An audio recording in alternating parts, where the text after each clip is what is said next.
Hey guys, it's Orlando with Filmatic, and yes, we are on a trip again.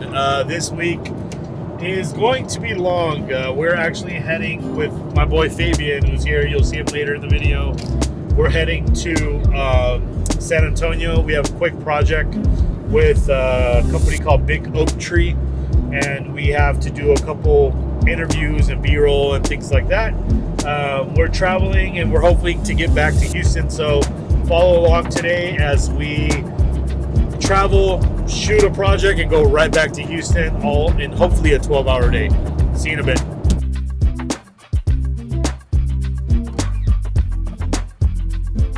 Yeah. Every time you're in Texas, you got to stop at Busey's. You know, famous for being ran by Gary Busey. Love it. Woo. All right, so we made it to undisclosed place in San Antonio. We're here chilling. We're about to shoot B-roll, a couple things for this client. Can't really say who it is, but they have a big blue logo and big old buildings everywhere.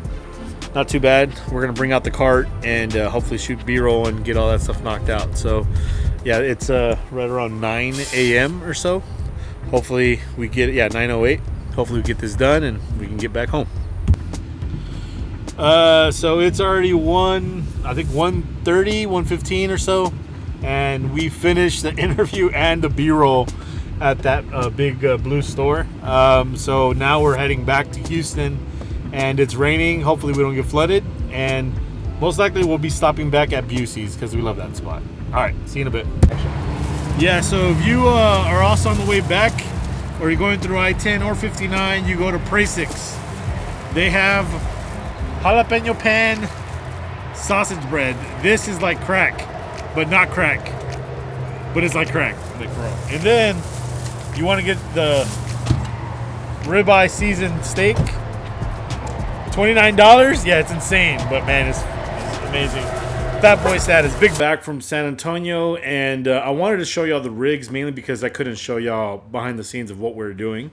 But I got hit up with this client that pretty much is asking me to do a 2-camera shoot. A lot of times I'd be using the Alexa. I would use the Alexa Mini LF, and then I would use the Alexa Mini as a B cam. When I got into the YouTube at the beginning of the year, I got 2 Sony FX3s. The idea there was to make YouTube filmmaking just easier, just shoot and go, right? And I honestly think the FX3 is one of the easiest cameras. The stuff looks great right out the box. As long as you properly expose, or even if you overexpose a little, you can bring back a lot of information. I just know the image ultimately looks good. I couldn't show you all the behind the scenes. I want to show you at least the rigs that I'm using and how we're building out these rigs for everything. So go to RIGDESIGNER as well, RIGDESIGNER.com. RIGDESIGNER will allow you to check out pretty much everything that I have built on this rig. You can go just click and order it if you want. RIGDESIGNER, they're really cool friends of mine. I am an ambassador for them.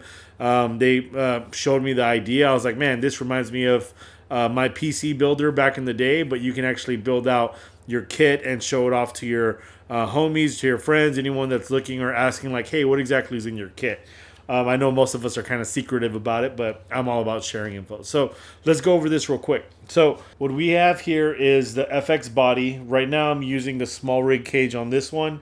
I'm not a fan of the cage. I really don't care for it. I'm not super happy with it. I don't have a lot of negative stuff to say about it. I already lost the little top plate that it has, but hey, you know what? It's just doing a little bit of its job. As you can see, I really don't have anything rigged to it, but I'm using it to have the little Arca Swiss base plate for other setups as well. So this one has the small rig cage. Right now I have a Earth E mount to EF mount. I have Nikkor glass that I'm using right now on this, and that's what I decided to use for this project. Right now I'm being filmed on a 24 millimeter f2.8. That's also a Nikon, and I'm kind of matching these. They have a little bit. This one has the 24 has a little bit of a green shift. This one has a little bit of a red shift, but they can be color corrected and they look pretty good in post. So then, of course, I'm using the top handle that comes with the camera. I have a tentacle sync that I connected. I'm using an Alvin's cable that comes right into the system here.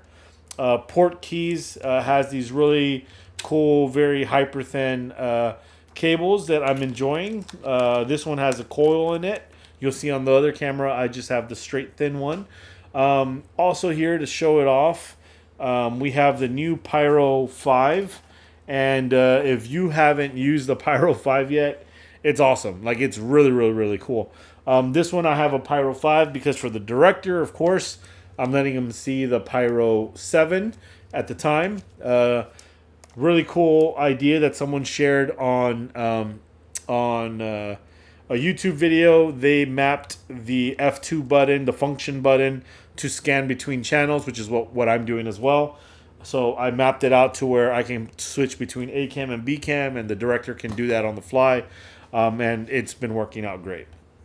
Next, of course, I have the Pyro 5, which has been awesome. That transmits out to the Pyro 7.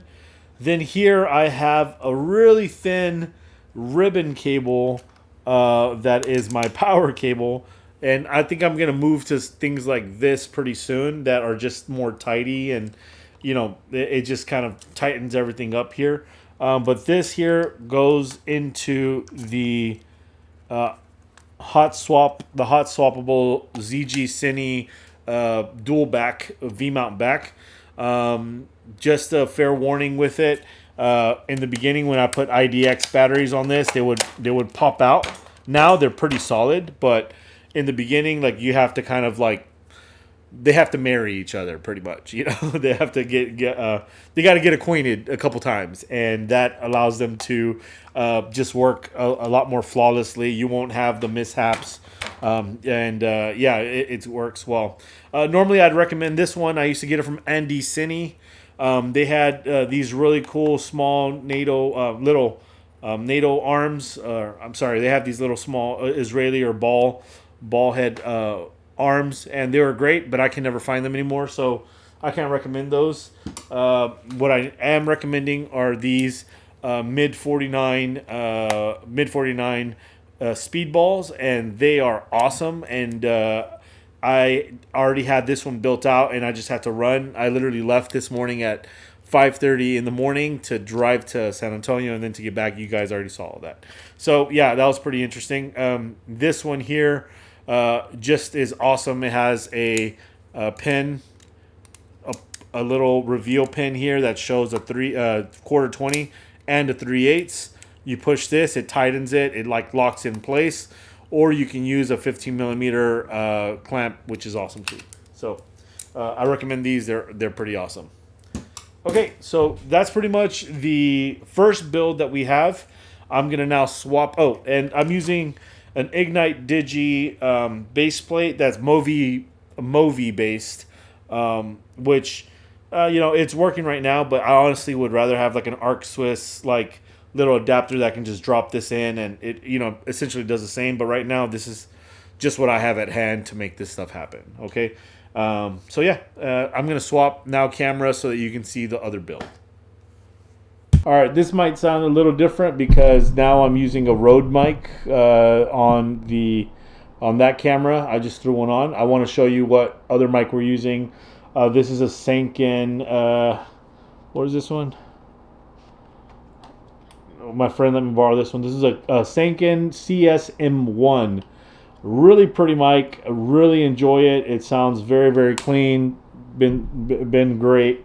I'm using the port keys, the LHP52 5-inch screen here, which is has been really, really cool. We're using the IDX batteries, which I've been a fan of IDX for a long time. I haven't had anything that kind of changed. Even though I have used some of the ZG Cine batteries, they're good. They're not the best, but they're good for the price. These are like 3 times the price, to be very honest, and they've been pretty solid.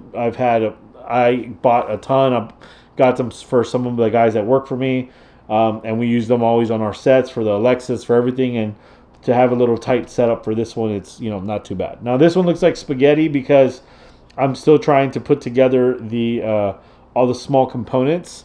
But I'm gonna show you some of the components that we have on there. So we have a ZG Cine plate here. It's one of their $100 plates. It's pretty cool. Has a couple D taps. Has PD in and out. Pretty cool. Don't mind it. We have the new firmware installed.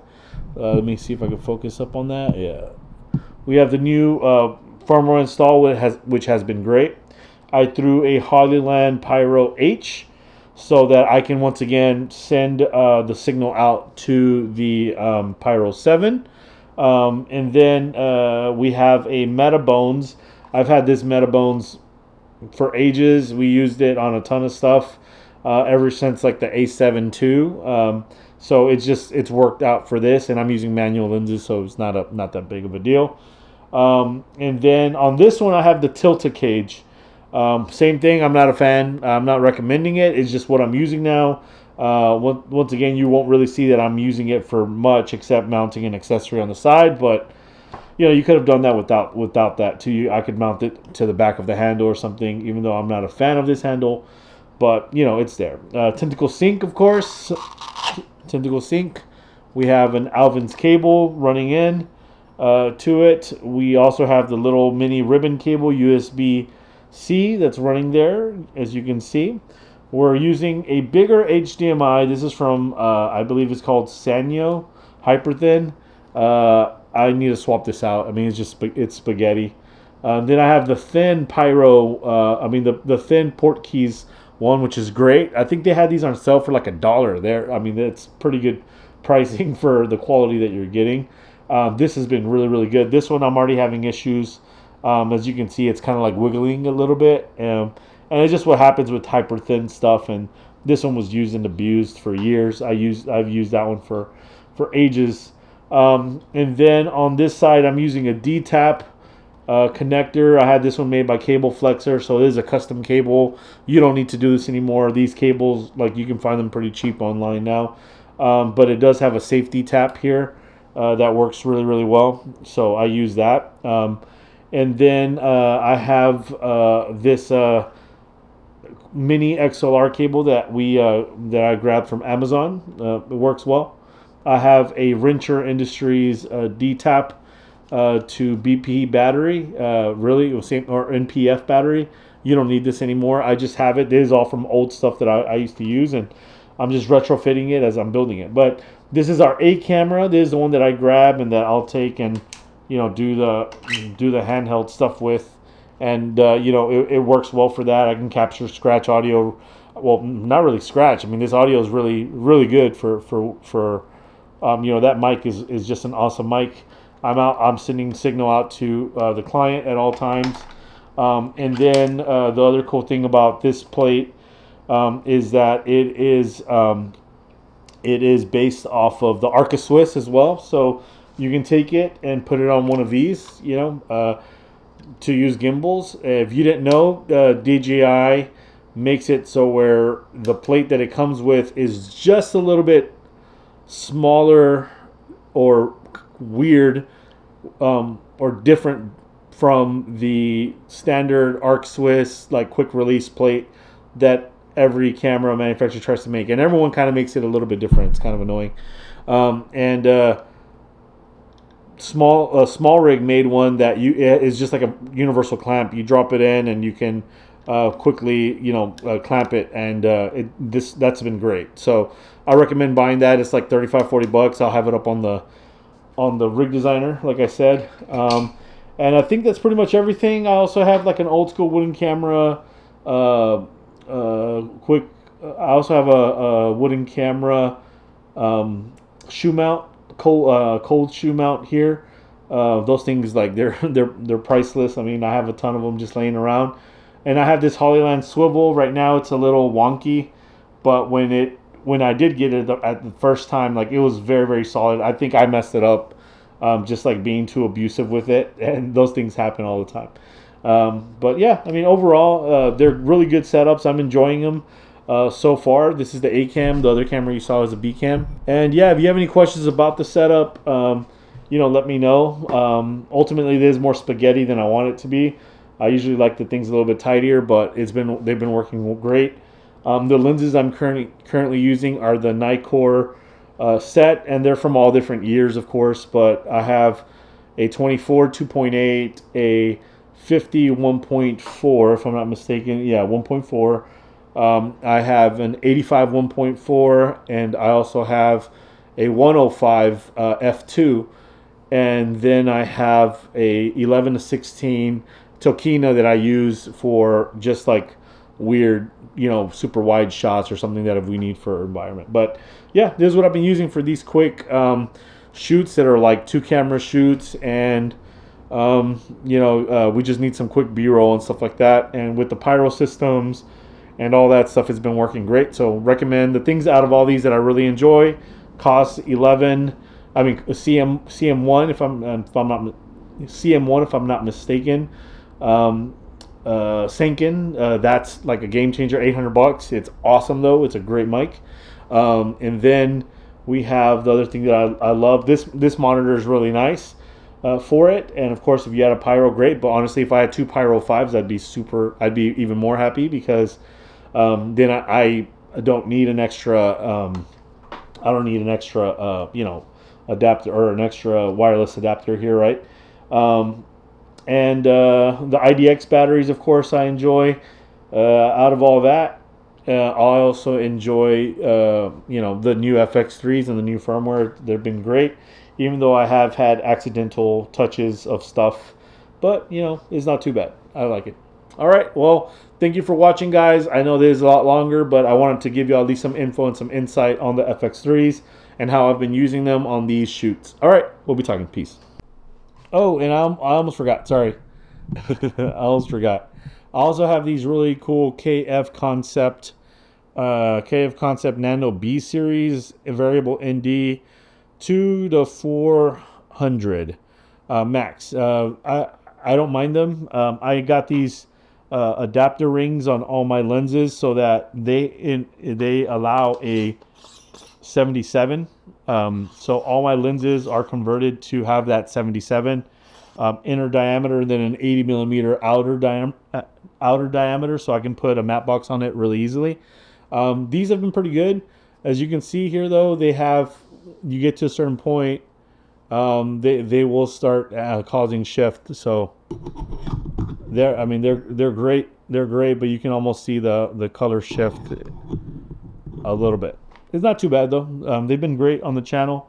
But whenever I'm not using that, I'm using the Alpha I ND filters, and they're straight stacked filters, and they've been good too. All right, see you later, guys. Peace. Oh yeah.